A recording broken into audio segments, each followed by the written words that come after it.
कैराना विधानसभा seat की लड़ाई पारिवारिक भी है, राजनीतिक भी है, लेकिन इस बार डू और डाई सिचुएशन है। खुद मृगांका सिंह बीजेपी उम्मीदवार ये कहती हैं इन्हीं शब्दों में। क्यों है ये डू और डाई और कितनी बड़ी लड़ाई है?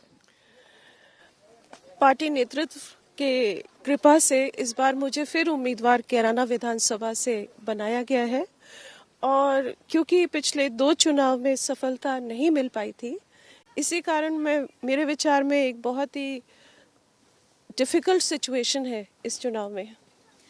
ये बोला जाता है कि इस सीट पर कॉम्बिनेशन, क्योंकि माइनॉरिटी मुस्लिम समुदाय के लोग इतने ज़्यादा हैं और हर बार कैराना से हसन साहब की जीत रजिस्टर हुई है पिछले कुछ बार में। पिता के बाद अब इस सीट को जीतना कितनी बड़ी चुनौती आपके लिए? मेरे पिता भी यहाँ पर 7 बार विधायक रहे हैं कैराना विधानसभा में और सांसद भी रहे हैं। उनका भी एक लगभग 45 वर्षों का यहाँ पर योगदान रहा है कैराना के राजनीति में, परंतु फिर भी यहाँ पर जो एक समीकरण है चुनाव के, वो थोड़ा कुछ अधिक ही जटिल है। इस कारण ही थोड़ा मामला टफ हो जाता है। चौपाल की राजनीति वो करते थे, चबूतरे की राजनीति हसन साहब करते थे। मृगांका सिंह कौन सी राजनीति करती है? मैं भी पारिवारिक लेगेसी को आगे बढ़ाने का प्रयास कर रही हूँ।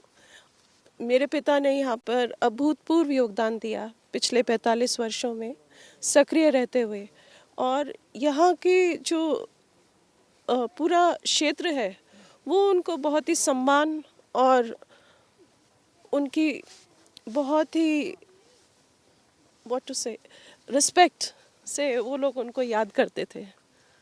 रास्ते ऊंचे नीचे पथरीले हैं राजनीति में, और इस चुनाव में आपके लिए रास्ता कितना पथरीला है? जैसा आप देख रहे हैं आगे, ऐसा ही सकरीला और कटीला रास्ता है आगे भी। बीजेपी तो कहती है हमने रास्तों का इतना बढ़िया नेटवर्क बना दिया है कि उसी के आधार पर जीत जाएंगे। ये जमुना का क्षेत्र है, यहाँ पर क्या होता है कि बाढ़ आ जाती है तो पानी आ जाता है यहाँ पर, इस कारण ही ये मार्ग अभी रिपेयर नहीं हो पाया है। वरना तो आप देखें यहाँ पे शामली जनपद में 3 राष्ट्रीय राजमार्ग का निर्माण भारतीय जनता पार्टी की सरकार के कार्यकाल में हो रहा है, और पूरा क्षेत्र ही इतना चमक रहा है विकास की गति से कि आप स्वयं अनुभव करेंगे कि ये कोई। गन्ना मंत्री भी आप ही के जिले से हैं, लेकिन जब गन्ने की हालत और किसानों की हालत होती है, कैसे देखती हैं किसानों के मुद्दे को और इस बार के चुनाव को? देखिए, पिछले 5 वर्ष में गन्ना भुगतान की स्थिति भी सुधरी है और पिछली सरकारों से अधिक भुगतान किसान भाइयों को दिया गया है, परंतु अभी जो थोड़ा बहुत विलंब हो रहा है पेमेंट में, वो भी आने वाले समय में सब निपटारा हो जाएगा। पिता की लेगेसी को आगे बढ़ाना, हुकुम सिंह इस इलाके में एक सिर्फ नाम ही नहीं बल्कि एक पहचान भी है। क्या ये जिम्मेदारी है या फिर एक ऐसा नाम जिसको लेकर आगे चलना भी भारी है? मैं उनके दिखाए हुए मार्ग पर आगे बढ़ना चाहती हूँ। उनकी जनसेवा की भावना मुझ में भी उतनी ही लगन से है। जब आप हसन परिवार की बात करें तो इकरा ने भी नॉमिनेशन भर दिया है, नाहिद हसन ने, सब एक साथ अगर नॉमिनेशन दे रहे हैं तो उम्मीदवारी एक परिवार से इतनी बार क्यों? ये उनकी क्या स्ट्रैटेजी है, इस बारे में बहुत सारे यहाँ पर संशय बने हुए हैं, परंतु फिर भी मैं ये कहना चाहती हूँ कि पारिवारिक जो उनका एक रिकॉर्ड रहा है वो अपराधियों को संरक्षण देने वाला रहा है। अब इसमें वो कौन उम्मीदवार बनते हैं, उनके भाई जो यहाँ पे वर्तमान में विधायक रहे हैं और अभी वर्तमान में जेल में भी हैं, वो कैंडिडेट है या कोई और है, ये तो उनका अपना फैसला होगा। समाजवादी पार्टी को भरोसा है कि ये सीट निकाल लेंगे, भले वो परिवार हो या सिंबल हो या फिर घर में किसी और को कैंडिडेट एज एन इंडिपेंडेंट उम्मीदवार देना पड़े। ये उनका मात्र भ्रम है जो बहुत जल्दी 10 मार्च में टूटेगा।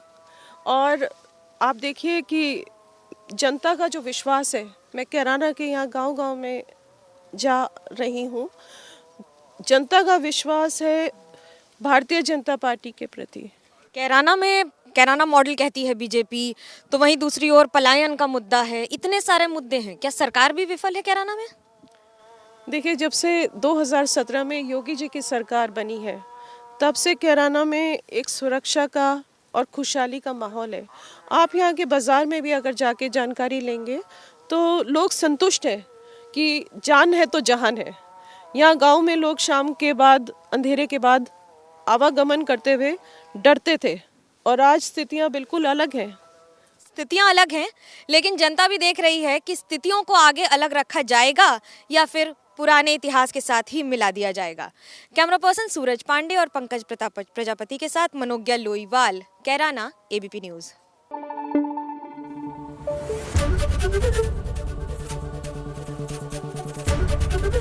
एबीपी न्यूज आपको रखे आगे।